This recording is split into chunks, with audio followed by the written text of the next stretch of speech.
Em nome da Igreja de Itapecerica, em nome do Conselho, nós agradecemos e rogamos as bênçãos de Deus sobre a sua vida, sobre o seu ministério, sobre a sua família. E você vai ter aí um tempo para falar de como é que está aí o trabalho, vai poder falar um pouquinho da família também. Então eu quero passar a você já de imediato. Mas antes eu quero fazer uma oração para iniciarmos esse trabalho, tá bom? Então vamos orar agradecendo ao nosso Deus por esse momento.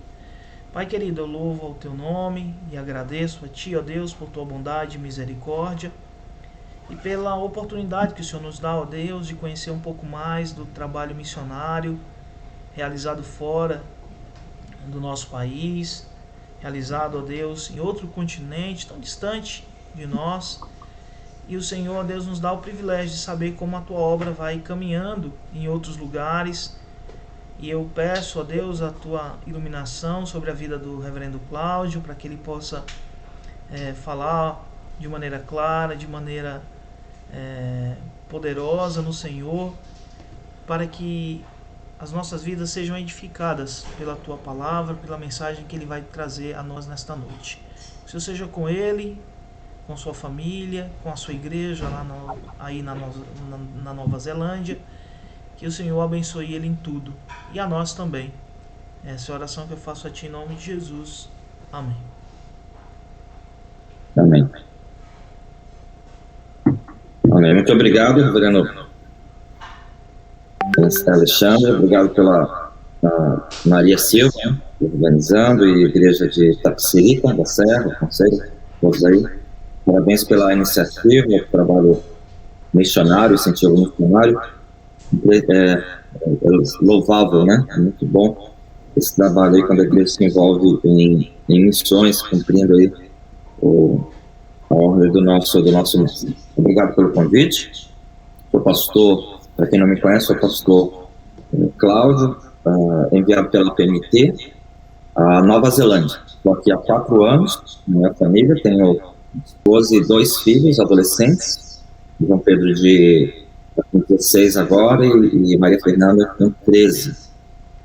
Então estamos aqui pela graça de Deus.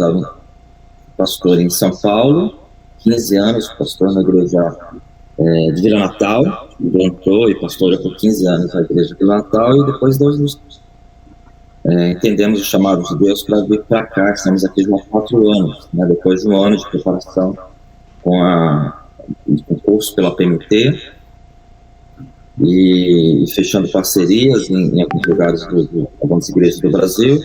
Então, graças a Deus, estamos aqui no trabalho.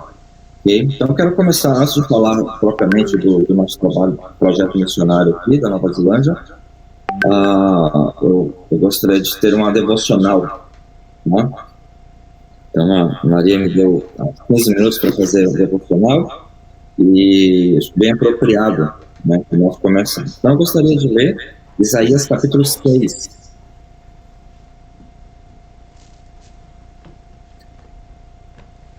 Isaías capítulo 6 é um texto muito conhecido.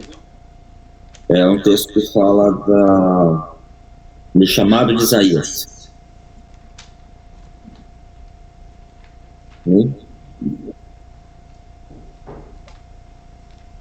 Vou começar lendo os primeiros versículos, depois, à medida que nós vamos então lendo, okay? Diz assim o primeiro versículo, Isaías 6, versículos 1 em diante. Diz assim: No ano da morte do rei Uzias, eu vi o Senhor assentado no alto e sublime trono, e as asas de suas vestes encheu o templo. Serafins estavam por cima dele, cada um tinha 6 asas. Com 2 cobria o rosto, com 2 cobria os seus pés, e com 2 voava, e clamavam uns aos outros, dizendo: Santo, Santo, Santo é o Senhor dos exércitos. Toda a terra está cheia da sua glória. As bases do limiar se moveram, a voz do que chamava, e a casa se encheu de fumaça. Então disse eu: ai de mim, estou perdido, porque sou um homem de lábios impuros, e habito no meio de um povo de impuros lábios, e os meus olhos viram o Rei, o Senhor dos exércitos. Então um dos serafins voou para mim, trazendo na mão uma brasa viva, retirá-la do altar com uma tenaz. Com a brasa tocou a minha boca, e disse: eis que ela tocou os teus lábios e a tua iniquidade foi tirada e perdoado o teu pecado. Depois disso, ouvi a voz do Senhor que dizia: a quem enviarei? A quem irá agir por nós? Disse eu: eis-me aqui, envia-me a mim. Nessa leitura, palavra nossa Deus. Vamos orar pela graça de Deus. Senhor Deus, obrigado, Senhor, pela tua palavra lida. Ajuda-nos a expor com fidelidade, ó Pai, a tua palavra, que ela entre, ó Pai, na nossa mente, para que possamos entender, compreender a mensagem que o Senhor tem para nós, mas que ela também entre ao coração, ó Pai, e possamos aplicá-la, ó Pai, que possamos obedecê-la, ó Pai, e colocá-la em prática, cada um de nós, Senhor. Ajude-nos. Obrigado pela oportunidade de estar aqui com a igreja de presbiteriana de Itapecerica da Serra, ó Pai, com os queridos irmãos, compartilhando juntos, ó Pai, das bênçãos que o Senhor tem conosco e no campo missionário. É o que agradecemos e pedimos, em nome do seu Filho amado Jesus Cristo. Amém. Quando você vai estudar alguns chamados de alguns personagens da Bíblia, de alguns profetas, alguns outros heróis da fé, geralmente está bem você vê no começo do livro o seu chamado. Por exemplo, quando você vai observar o chamado de Jeremias. Então você, Jeremias, no livro do profeta Jeremias, no primeiro capítulo já tem o chamado dele, Deus chamando Jeremias. Os demais profetas também, como foi Moisés, como foi Gideão, geralmente no começo da história deles, você já tem o chamado deles e assim começa a obra deles, né? Então Deus, com Isaías foi diferente. Isaías é chamado no 6º capítulo. Então, parece estranho você então ver o chamado de Isaías no 6º, e tem muitas coisas acontecendo nos 5 primeiros capítulos. Por que Deus só o chama no capítulo 6?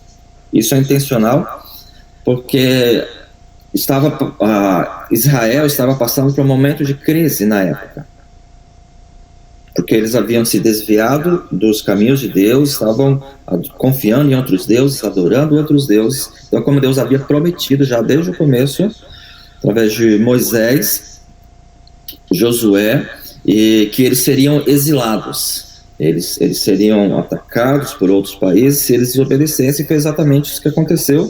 Então, por causa do pecado, uma crise espiritual que eles tiveram, então veio uma crise em todo o país. Então eles foram atacados pelo Império Babilônico. Nabucodonosor estava às portas e estava acontecendo uma guerra, mas a crise não era só uma crise nacional, mas era uma crise internacional, que os países, primeiro a Pérsia, depois a Babilônia, vinham invadindo o mundo, e então não só Israel sofrera com essa guerra, mas outros países ao redor. Ou seja, era uma crise mundial, uma crise internacional. E em meio a essa crise, Deus chama o profeta para levar o evangelho, para pregar o evangelho àquele povo desobediente. Então nós aprendemos a primeira lição aqui, nesse texto chamado de Isaías, que Deus chamou Isaías para o serviço de Deus, mesmo naquela situação. Deus o chama para ele servir, para ele pregar o evangelho, para ele mostrar a fidelidade, mostrar às pessoas que eles estavam em pecado, eles precisavam se arrepender, precisavam se voltar para Deus. Então ele tinha a palavra de Deus para aquele povo. Deus deu a ordem para que ele pregasse. E o chamado de Deus não é um chamado exclusivo só para os profetas. Deus chama cada um de nós para pregar o evangelho, para servir, para proclamar o evangelho aonde nós estivermos, para onde estivermos. É um chamado para todos. Quando Deus ide por todo mundo e pregar o evangelho a toda criatura, um pouco antes da sua ascensão, ele deu essa ordem para todos os discípulos. Então nós também somos discípulos. Então o chamado, quando nós vemos esses chamados na Bíblia, esses chamados eles se aplicam para cada um de nós. Então o chamado para pregar o evangelho é um chamado para todos nós, para servirmos a Deus pregando o evangelho. Mas a segunda lição interessante aqui que ele nos coloca é que Deus chama você e eu para servirmos a Ele, para pregarmos o Evangelho em meio à crise. Então Deus chama, mas Deus chama também em meio à crise. Então perceba aqui que ele estava numa crise internacional, uma crise militar. O mundo estava em guerra na época do profeta Isaías. Isso trouxe antecedentes econômicos. Então uma crise econômica se estendeu por causa de países sendo sitiados, por causa da guerra e tudo mais, inflação e tudo mais acontecia na época, e também uma crise espiritual que ocorreu tudo isso aí, que veio, né, que foi a causadora de todos esses problemas que aconteceram, essa crise internacional. Então eu acredito que esse texto de Isaías é um texto muito atual para nós hoje. É um texto muito atual, porque nós, hoje, estamos numa crise internacional. A crise do Covid-19 é uma crise internacional, não está acontecendo só no Brasil, mas aqui também na Nova Zelândia, no Nepal, nos Estados Unidos, na Europa, no mundo inteiro essa é uma crise mundial. Então, muito parecido com a crise que aconteceu na época de Isaías, na época dele, né, ali no Oriente Próximo, aquele era o mundo deles, mas era uma crise mundial, né, pela época dele. Então, da mesma forma, nós também estamos em meio a uma crise mundial. Então, da mesma forma que Deus chamou Isaías em meio a uma crise internacional, Deus também chama eu e você, mesmo em meio dessa crise internacional chamada Covid. Então, ou seja, Deus nos chama exatamente por causa disso. É nesse momento de guerra, nesse momento de crise, momento de doença, que é o nosso caso, as pessoas ficam mais sensíveis, elas começam a ouvir mais a voz de Deus, algumas começam a temer o perigo, o medo, a morte, a crise. Então, nesse momento, as pessoas ficam mais sensíveis às questões espirituais.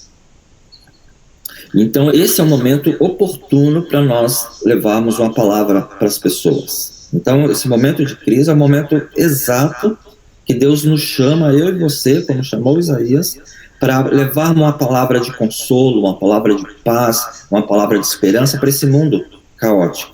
O mundo está sem esperança, né, e demorou-se 1 ano para inventar a vacina, ela não tem sido eficaz em alguns lugares, em alguns países, para algumas pessoas. Com isso também não resolveu, porque veio a variante. Essa variante ela vem se modificando cada vez mais, ou seja, a crise ainda está são crises precedentes, e em alguns lugares que a crise não é tão grande, mas por trás vem os precedentes da crise econômica. Aqui na Nova Zelândia, por exemplo, a crise do Covid, no que se refere à doença, ela está praticamente controlada pelo governo. Então, para isso o país teve que se fechar. É um país que vive de turismo, mas ele teve que fechar as fronteiras, então nós não recebemos mais pessoas de fora, só os cidadãos aqui que moram aqui, que eles são permitidos a sair, os demais que saírem não podem voltar, que é o meu caso, por exemplo.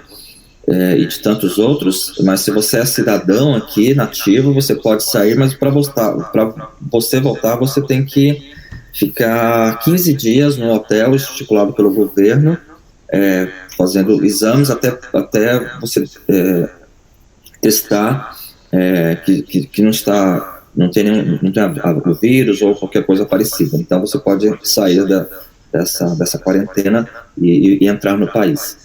Então, ou seja, tudo muito controlado. Mas já que não tem essa crise aqui, logo veio em seguida a crise econômica. Então, o país, a Nova Zelândia, está numa crise econômica bem grande, né? Muitas empresas fechando, muitas pessoas sem trabalhar. Então, é uma situação bastante complicada. E creio isso no mundo inteiro, assim, junto com a crise da saúde, por causa do Covid, muitas pessoas morrem. Nós temos ciência disso, mas com isso também vem a crise econômica, que também sem precedentes. Então, veja, em meio a tudo isso aí, esse é o momento oportuno para nós levarmos uma palavra. O povo está sem esperança, o povo está sem paz, o povo não vê um futuro, uma luz no fim do túnel. E nós, cristãos, somos chamados para levar essa mensagem, mesmo em meio à crise. Eu e você, ok?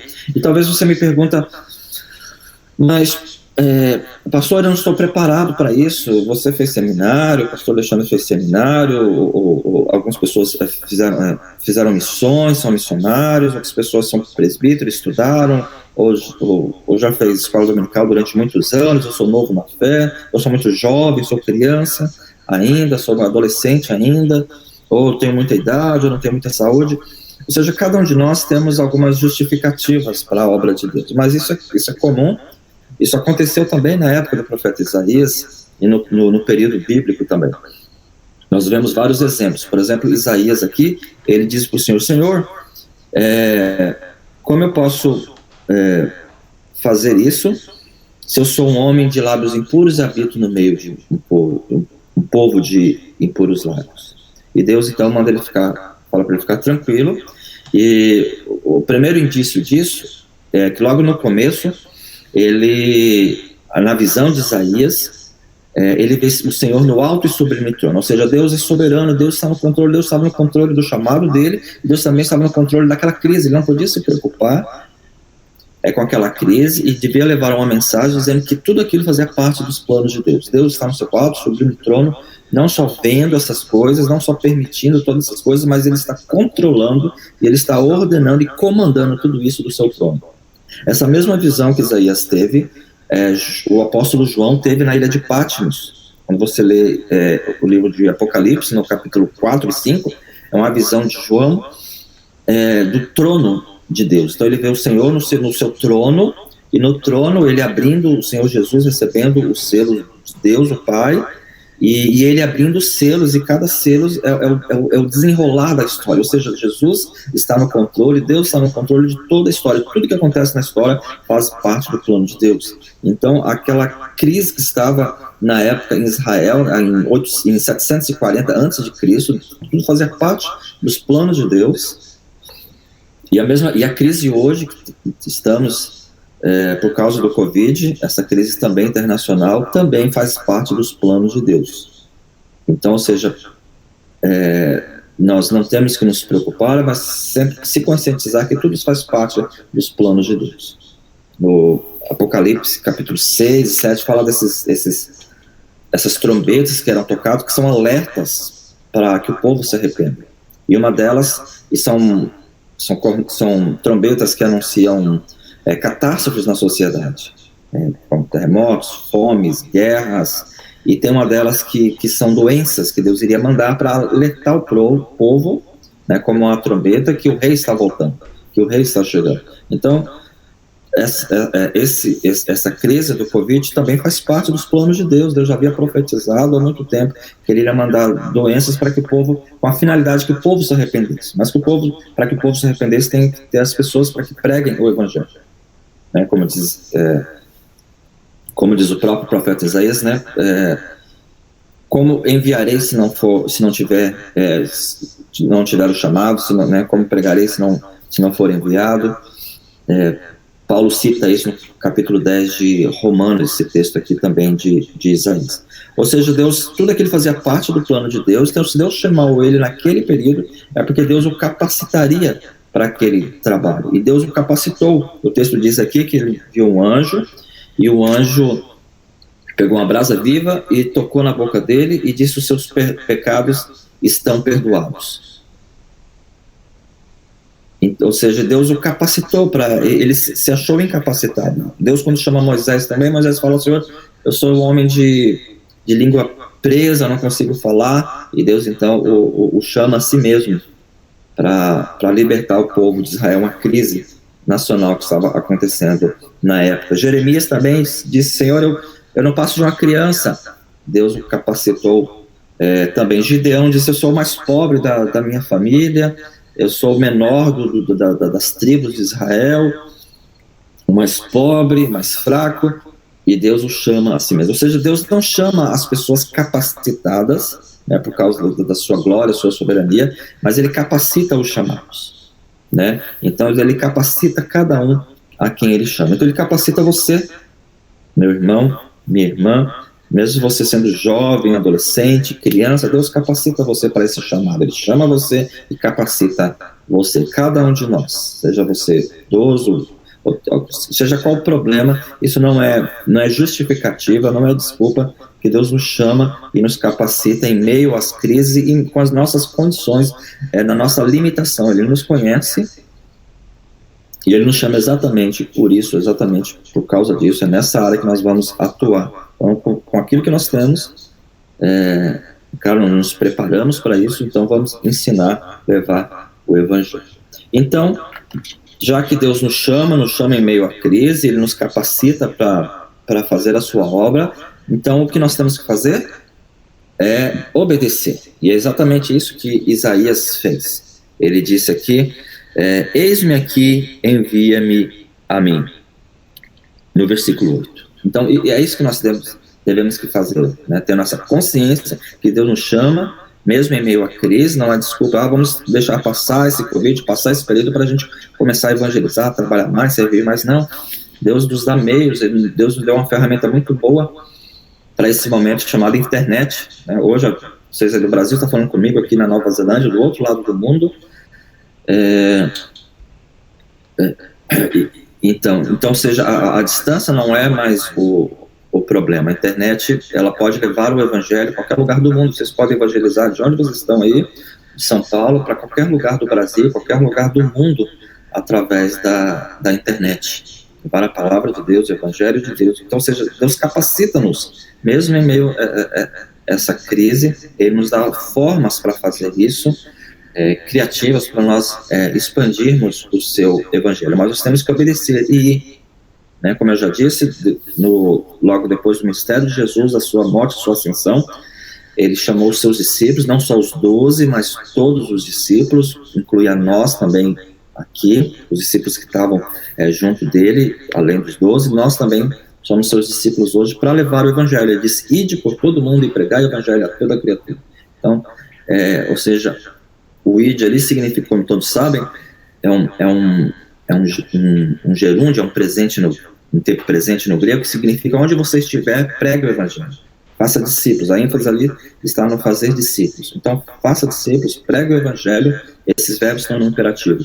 Em todos os lugares, você estiver na escola, você estiver no seu trabalho, você estiver na rua, estiver no supermercado, você mudar, for para o seu vizinho, numa viagem de férias, numa viagem internacional, uma viagem nacional, testemunhe de Cristo, né? Discipule, fale de Deus para as pessoas, leve literatura evangélica, faça o que for necessário para proclamar o nome de Deus, para que o nome de Deus seja glorificado. Mas você pergunta onde? O texto fala em Jerusalém, Samaria e até os confins da terra. Onde é a nossa Jerusalém? A Jerusalém de vocês, no caso, é aí em Tapecerica da Serra. A minha Jerusalém é aqui em Queenstown, ao sul da Nova Zelândia. A Samaria, para vocês, poderia ser São Paulo, poderia ser Nordeste, qualquer outro lugar no interior do Brasil, ou em São Paulo, para levar o Evangelho de Deus. E confins da terra seria fora, né? Os confins da terra, nossos confins da terra aqui é no Nepal. A gente faz um trabalho missionário no Nepal também. E de vocês podem fazer um trabalho missionário na Nova Zelândia, apoiando projetos em outros países, seja na Nova Zelândia, seja no Nepal, seja na Europa, na África, seja qual continente que for, seja no próprio Brasil também, com culturas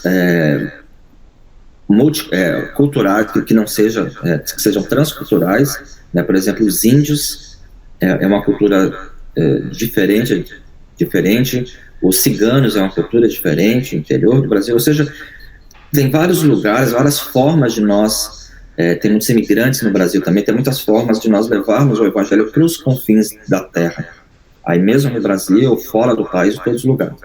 Mas o interessante que eu gostaria de chamar a atenção aqui, já para o final da nossa breve meditação, é que quando o Senhor Jesus dá essa ordem para todos nós discípulos de fazer discípulos, todas as nações, a começar de Jerusalém, a tradução em português está uma tradução muito boa das conjunções que ele linka cada lugar desses. Quando ele fala ide pregar em Jerusalém, aí ele fala em também Samaria, em também Judéia também aos confins da terra. Então, essas conjunções, é uma preposição grega chamada kei, que foi muito bem traduzido para o português, que dá uma ideia de simultaneidade. Ou seja, enquanto você prega em Jerusalém, ao mesmo tempo você também deve pregar em Samaria, e ao mesmo tempo também você deve pregar na Judéia, e ao mesmo tempo também você deve pregar até os confins da terra. Ou seja, não é uma ordem cronológica, né? Deus não falou assim, olha, pregue primeiro em Itapecerica, quando você alcançar toda a Itapecerica da Serra, aí você vai para o interior de São Paulo. Quando você terminar o interior de São Paulo, você vai para o interior do Brasil. Quando terminar o interior do Brasil, aí sim você vai pregar nos confins da terra, levar o evangelho para outros países. Não, é simultâneo. Enquanto vocês evangelizam o vizinho de vocês, a cidade de vocês, ao mesmo tempo tem que investir em missões no interior do Brasil, ao mesmo tempo tem que investir em missões ao exterior, a outros países. Simultaneamente, ao mesmo tempo, os discípulos obedeceram e fizeram isso. Um grupo ficava ali em Jerusalém, Pedro, os apóstolos, Paulo e outros missionários, eles iam aos confins da terra, tudo simultaneamente, ao mesmo tempo, eles estavam em Jerusalém, ao mesmo tempo Filipe ficou pregando ali em Samaria, ao mesmo tempo Paulo e os demais aos confins da terra, ou seja, simultaneamente eles alcançaram o mundo. Então essa é a ordem para cada um de nós, em meio à crise, em meio à situação, pregarmos o evangelho a toda a criatura. Na nossa Jerusalém, na Samaria e até os confins da terra, simultaneamente. Como? Você pode falar de Deus, levando o evangelho, um folheto, ou ligando, usando a internet para mandar uma mensagem, o WhatsApp. Você pode investir em trabalhos missionários, tanto aí no Brasil, como no interior do Brasil, como no exterior, investindo em missões, orando pelos missionários, fazendo isso como vocês estão fazendo agora, compartilhando com o missionário, conversando com missionários. Tudo isso faz parte da obra de Deus. E esse é o trabalho para todos nós, para toda a igreja de Jesus, não só para os pastores, para os missionários, mas todos nós participamos juntos, um colaborando com o outro, orando com o outro, colaborando financeiramente. Nós podemos expandir o evangelho em meio a essa crise, um momento extremamente oportuno para todo o mundo. Amém? Então essa é uma breve meditação que eu queria deixar com vocês antes de falar um pouco do nosso projeto missionário. Ok? Tudo bem aí? Então a gente passou aí uns 20 e poucos minutos, agora a gente tem aí uns 30 minutos para falar do nosso projeto. Ok? Se vocês tiverem algumas perguntas, pode falar, pode ficar no final, né? Então tá bom, eu vou falando e depois vão anotando as perguntas aí, tá? Para a gente falar no final, tá? Vou falar mais ou menos 20 minutos do nosso, 25 minutos, 30 minutos do nosso projeto. E aí continuando. Tudo bem, pastor? Tudo jóia? Então vamos continuar. Ok, estamos aqui na Nova Zelândia fazendo um trabalho, o nosso projeto aqui de revitalização de igreja. Então estamos ao sul da Nova Zelândia, um lugar chamado Queenstown, bem ao sul da Nova Zelândia, um lugar bem frio, aqui uns 10... A temperatura aqui no inverno é de máximo 10 graus e mínimo menos 10. Então, hoje deve estar aqui uns 0 grau, 1 grau, mais ou menos, 2 graus. Ontem nevou, aqui está de dia, né? Vocês podem ver. Nós estamos aqui 16 horas na frente de vocês, então vocês estão na quarta-feira, 8 horas da noite, né? 8h30 mais ou menos. Eu estou aqui na quinta-feira de manhã. Deixa eu olhar no relógio ali. Hoje é terça. Hoje aqui no Brasil é terça, você é quarta. Vocês estão já estou perdido aqui, ó, no fuso horário. Então vocês estão na terça, né, 8h30 da noite. Eu estou aqui na quarta-feira, às 10h30 da manhã. Tá? Então, bem frio. Ontem nevou aqui, deu bastante, não teve aula, as pessoas não foram trabalhar porque tinha muita neve, tinha uns 15 centímetros de neve. Hoje diminuiu a neve, a vida já voltou ao normal, aqui as pessoas já foram trabalhar, já foram estudar, as crianças foram para a escola. Minha família não está aqui, porque eles estão estudando, as crianças estão na aula agora, né? Agora é período de aula, horário de aula, eles estão estudando. Então, nós fazemos aqui um trabalho de revitalização de igrejas. As igrejas da Nova Zelândia são chamadas de pós-cristianismo. Né? É a mesma coisa que aconteceu com a Europa, com alguns lugares que tem acontecido nos Estados Unidos.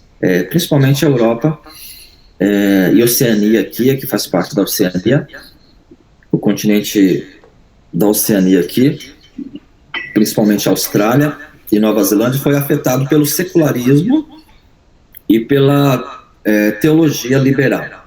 Então, o que aconteceu com essa teologia liberal? Muitas igrejas enfraqueceram a sua fé por negarem a palavra de Deus, perderem a fé. Então, o resultado disso é que muitas igrejas fecharam.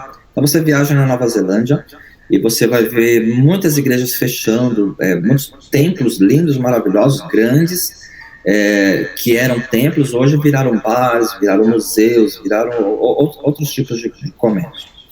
Então, é muito comum você viajar e ver isso. Eu tive com o reverendo Marcos Agripino, o executivo da PMT, ele esteve aqui o ano passado, e fomos numa cidade, num congresso aqui, da Igreja Presbiteriana, e eu abri para ele e mostrei o site de uma imobiliária. Só naquela cidadezinha pequenininha de 200 mil habitantes, tinha 8 igrejas vendendo. Então, assim, agora, muitas que já venderam, então, e muitas estão vendendo. Então, todos os anos eles fecham muitas igrejas são fechadas aqui. A igreja aqui, ela é uma igreja antiga. A maioria das pessoas tem mais de... A maioria, não todos, né, mas a maioria tem mais de 60 anos. Então, ou seja, já são 2 gerações que não vão mais à igreja. Então, os filhos deles não vão à igreja, os netos também não vão mais à igreja. Então, a igreja são pessoas já com bastante idade. Então, eu gosto de brincar. Aqui a UPA vai de 60 a 70 anos, a UMP vai de 80 a 90 anos, e a UPH e SAF é de 90 em diante. Né? Então, ou seja, é uma igreja que, a gente fala brincando assim, mas é muito sério, porque se não tiver um trabalho forte aqui de revitalização e plantação de igreja aqui na Nova Zelândia, daqui a algumas décadas, daqui talvez uma ou 2 décadas ou menos, ou mais, no máximo 3 décadas, você já não vai existir igreja presbiteriana aqui na Nova Zelândia. Isso não acontece não só com as presbiterianas, mas todas as igrejas reformadas aqui, não tem muita igreja pentecostal, a maioria são igrejas tradicionais reformadas, mas as que sobreviveram. Então, as que sobreviveram já estão com a faixa etária bastante avançada. Então, a gente trabalha aqui ao sul da Nova Zelândia, principalmente com jovens, com adolescentes, com crianças, né, para ter uma nova geração, para que essa igreja não desapareça daqui a algumas décadas. Né? E Deus tem abençoado, Deus tem nos dado graça, a gente tem, com outros pastores também, a PMT tem um projeto de mandar mais 10 pastores aqui para Nova Zelândia. Por enquanto só tenho eu aqui, o pastor João, que não foi mandado pela PMT, mas ele é da Igreja Presbiteriana, ele esteve recentemente aqui, inclusive ele que nos convidou, nos trouxe para cá. Era pastor dessa igreja aqui, que ele plantou uma igreja multicultural, e agora ele foi para o norte do país, para Auckland, e eu fiquei aqui. Então, Deus tem abençoado o trabalho aqui de revitalização, e como resultado, assim, a gente vê como bênção de Deus, como fruto desse trabalho, que esses 4 anos de investimento das igrejas, da PMT e outras igrejas, como vocês sabem, a PMT, ela participa com 10% do projeto missionário, no que tange financeiramente. Os 90% dos recursos financeiros são outras igrejas que participam, que apoiam. Então, Deus tem abençoado o trabalho dessas igrejas, que têm sido parceiras nossas em oração, em recursos também, e Deus tem abençoado que o ano passado eles tiveram a iniciativa de plantar uma nova igreja. Então, nós começamos o ano passado, ele deixou a responsabilidade para nós, eu e minha família, plantar essa igreja numa cidade próxima aqui, chamada Kingston. Então, aqui chama Queenstown, cidade da rainha, né, se eu traduzir, e lá é a cidade do rei, Kingston, é próximo aqui. Então, Deus tem abençoado. Não tem sido nada fácil, né, aprender a língua, né, e lá é totalmente na língua nativa, então todo o culto a língua inglesa aqui, eles falam o Maori, né, o Maori, mas a língua predominante aqui é inglês, então o culto lá todo em inglês. Então, não é nada fácil, tem sido bastante difícil por causa da língua, mas Deus tem dado graça, tem abençoado, a gente já conseguiu plantar a igreja está crescendo, E tudo isso é motivo de glorificar a Deus. Então, um país onde estão fechando igrejas, você plantar uma nova igreja, então para eles é um motivo muito grande de alegria, de esperança, de refrigério, de ânimo para eles, né? Então, creio que isso é fruto da revitalização, né? Isso tem dado um ânimo para eles trabalhando mais, investindo em educação. Então, o nosso trabalho principal aqui é revitalização de igreja, né? Continuamos revitalizando a igreja que estamos aqui. As igrejas aqui da Nova Zelândia, elas, como muitas vão fechando e vão diminuindo, então as igrejas maiores, elas começam a tomar conta dessas igrejas pequenas para que elas não fechem. Então elas se tornam, algumas igrejas se tornam como se fossem congregações dessas igrejas maiores. Então eu trabalho numa igreja maior aqui, de Queenstown, e ela toma conta de outras igrejas pequenas da redondeza, né, igrejas menores aqui em próximo. Então nós trabalhamos na revitalização dessa igreja e das pequenas também, às vezes damos assistência com pregação, com ensino nessas igrejas também, e estamos agora plantando. Agora o foco nosso a partir desse ano mais nessa igreja que está sendo plantada. Então, às vezes bastante trabalho. Domingo passado eu preguei na igreja de manhã, e aí à noite eu preguei na outra igreja também, que o pastor teve que ir para o hospital, algum problema. Então assim, é bastante corrido aqui, bastante trabalho, mas a gente tem enfatizado nessa área de plantação e revitalização de igreja. O outro foco nosso também é com o discipulado. Então, acreditamos nessa ordem do Senhor de fazer discípulos a todas as nações. Então, nós temos um material próprio de discipulado, que nós treinamos todos os membros para eles discipularem os seus colegas, seus amigos, seus vizinhos.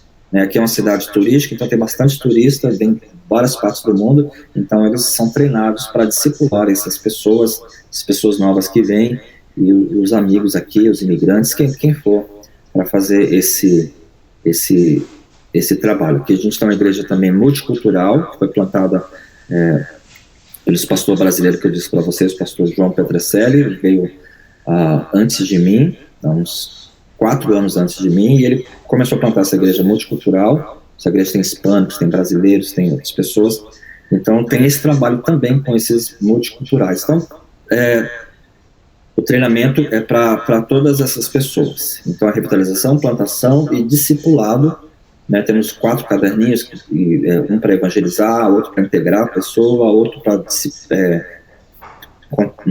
conteúdo mais teológico, e a última de compartilhamento, né? De multiplicação, para o discípulo discipular outra pessoa. Então, nós treinamos os discípulos para que cada discípulo seja um discipulador. Então, cada membro da igreja, ele é treinado para discipular outro membro, né, para evangelizar e discipular esse novo membro. E para isso, a gente dá um curso de teologia, né? Então, esse além do discipulado, nós temos o treinamento de liderança, que é o 4º ponto principal do nosso, foco principal do nosso projeto aqui, missionário da Nova Zelândia.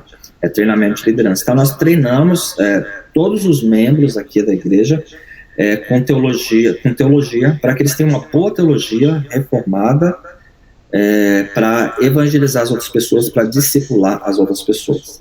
Tá? Então, nós damos todas as teologias sistemáticas para eles, todas as 8 teologias sistemáticas a gente dá para eles em profundidade, mesma coisa que se dá no seminário, a gente dá com bastante ênfase para eles. Também aulas de pregação, de hermenêutica, teologia bíblica, um básico de um curso para que eles sejam bem capacitados para poder evangelizar. Você está num país, aqui é um país muito secular, o ateísmo tem crescido muito, são 38,8% da população aqui são considerados, declarados ateus. Então é difícil você trabalhar num lugar que a maioria são ateus, principalmente entre os jovens, né? Isso na população toda é a minoria, mas é um índice muito grande, tem crescido, é um dos lugares que mais crescem no mundo, e resultado desse ateísmo, esse secularismo, é o alto índice de suicídio. Então, Nova Zelândia é um dos países que no mundo mais tem suicídio, principalmente entre os jovens. Então, o índice entre os adolescentes de suicídio aqui é o maior do mundo. Em nenhum outro lugar do mundo você vê tantos adolescentes cometendo suicídio. Por exemplo, na escola do meu filho, João Pedro, ele estuda na high school, tem 1.300 alunos, tipo um segundo grau, né, no Brasil. Então, só esse ano, 3 adolescentes se mataram, se suicidaram ali na escola dele. E na escola dele, de 1.300 alunos, só tem 12 cristãos.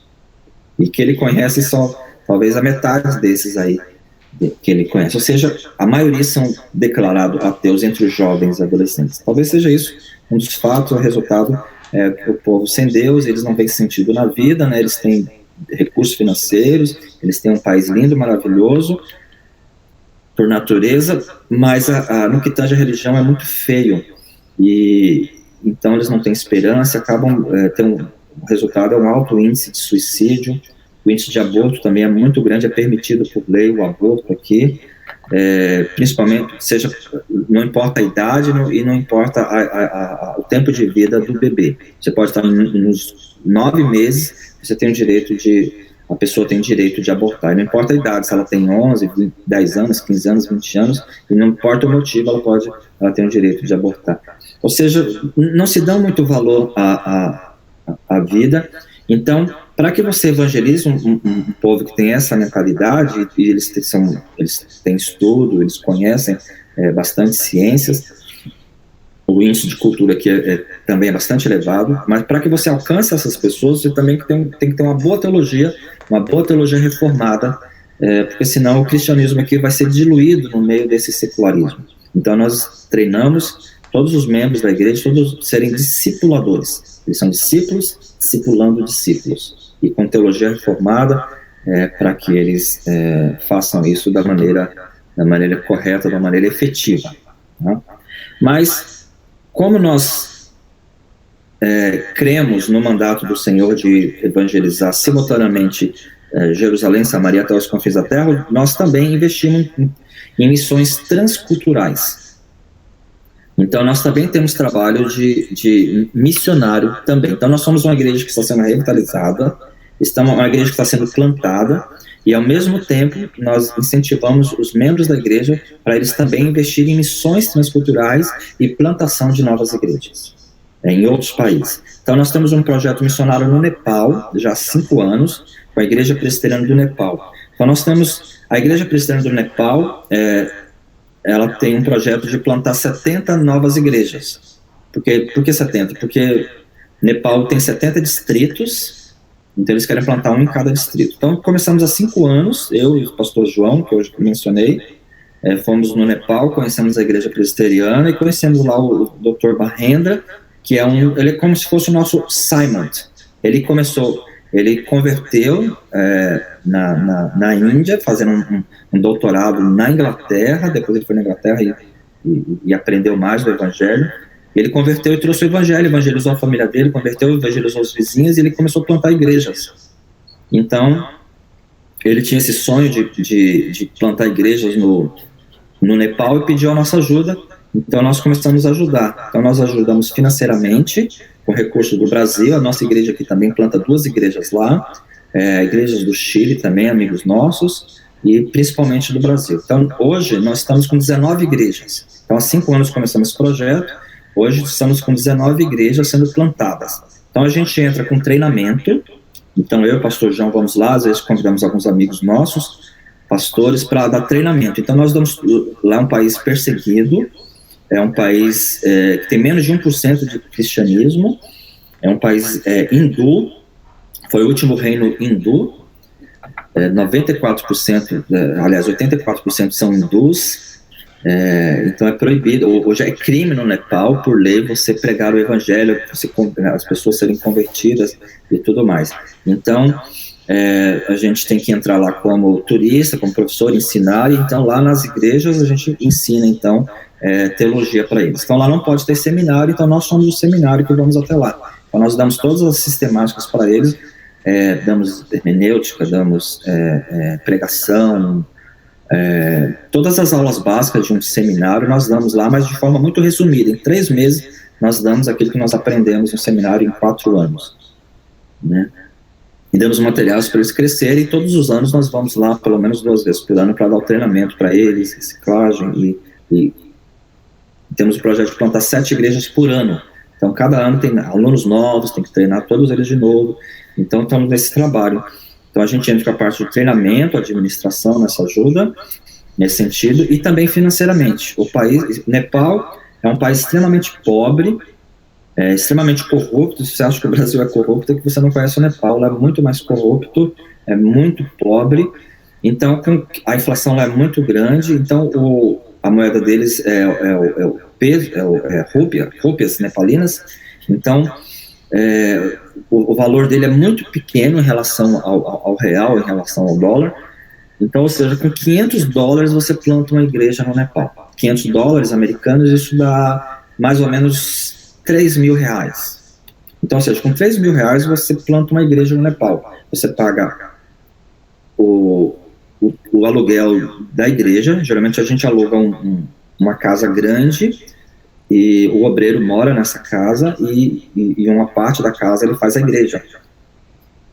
Ele faz sala de escola dominical, faz o templo, o salão principal e o restante ele mora. É porque não pode ter igrejas lá, né? É um país perseguido. Então você paga o aluguel desse local, você paga o salário integral do pastor, você paga o transporte, telefone, comunicação, as coisas que o pastor precisa, e manutenção do culto, tudo, ou seja, tudo que precisa com R$3.000. Então nós conseguimos esse recurso do Brasil, de pessoas, de empresários, de amigos, de igrejas também, igrejas que plantam, ajudam a plantar igrejas no Nepal. Então nós fazemos esse trabalho missionário no Nepal, né? O Nepal é um país bem diferente daqui, a cultura é diferente, né? Tudo muito diferente. Então a gente tem feito esse trabalho missionário lá. Então a gente também ensina a igreja aqui a ser uma igreja missionária, plantando igrejas lá no Nepal e dando esse trabalho lá de plantação e treinamento de líderes lá no Nepal. Então, basicamente, esse é o nosso trabalho. No Nepal também a gente faz um trabalho social, muito interessante também. O Nepal tem um índice muito grande de escravismo sexual feminino, infantil. Então, são 12, não sei se já assistiram um filme chamado 12 milhões, 12 mil, né, 12,000, são 12 mil. Esse filme 12 mil foi gravado pelo um projeto missionário brasileiro, inclusive, o pastor Silvio, chama Silvio Silva, ele está no Nepal já há mais de 10 anos, e nós apoiamos esse trabalho dele também. Então, ele resgata meninas que são escravizadas do Nepal para a Índia. Então, as meninas de 9 anos, 10 anos, 11, até 12 anos, 13 anos no máximo, né? Mais que isso eles não fazem, geralmente são menos, exportam traficam essas crianças, né? Ou vendem ou compram essas crianças no Nepal e levam para casas de prostituição na Índia. E lá essas meninas viram escravas sexuais. Então, com 9 anos de idade, elas se submetem a ser escravas sexuais até os 10, 12 anos de idade.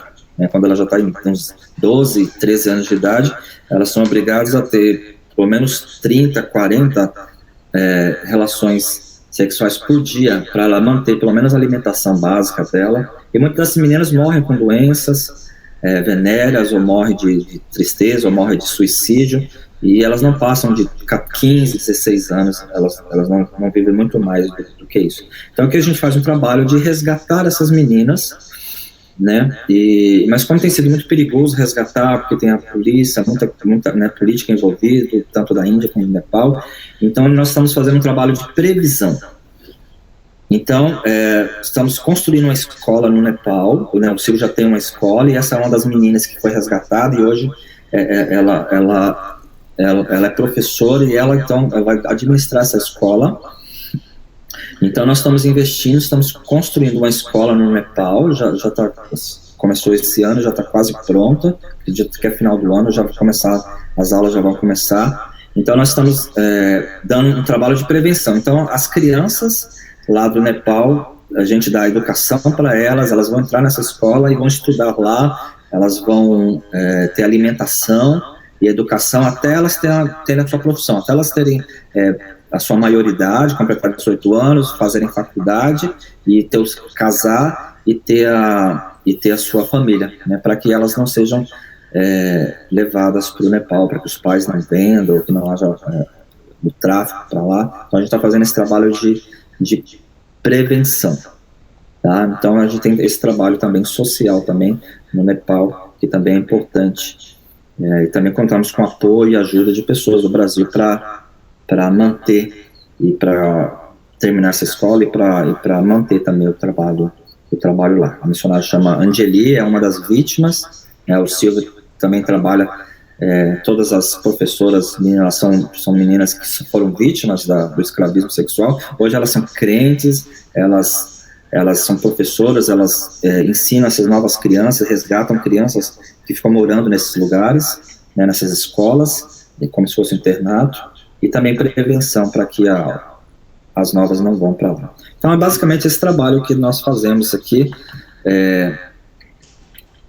A base aqui na Nova Zelândia, né, trabalhamos aqui na plantação, na revitalização de igreja, treinamento, discipulado, e também fazemos esse trabalho missionário no Nepal, viajando para o Nepal pelo menos 2 vezes por ano. Tá? Então, o que nós precisamos? A oração dos irmãos, os irmãos estejam orando para o nosso trabalho, tanto aqui quanto no Nepal, estejam orando principalmente para esse projeto novo de plantação de igreja, que é um trabalho novo, pioneiro, né, precisa muito das orações dos irmãos, e também um apoio também de parceria, como vocês têm feito, de chamar, de ligar, conversar conosco, participar do trabalho aqui pela internet. Isso é muito bom, isso motiva muito os missionários, e também apoiando os trabalhos que nós fazemos também, tanto aqui como, né, social, como de plantação de igreja e revitalização, também financeiramente, né? Como eu já disse, o trabalho missionário, ele depende também de recursos financeiros. A PMT, ela dá o apoio logístico e ela apoia 10% apenas do recurso financeiro do missionário. Então, os 90% ele tem que conseguir com igrejas. Então, você precisa de 10, 15, 20 igrejas, cada um contribuindo com um valor pequeno, na sua medida, conforme pode, né? E para sustentar esses trabalhos missionários, seja aqui, seja no Nepal, seja outros países também que têm trabalhos missionários pela PMT. Então, contamos com o apoio de vocês para os trabalhos missionários, né, orando, principalmente nesse momento de crise.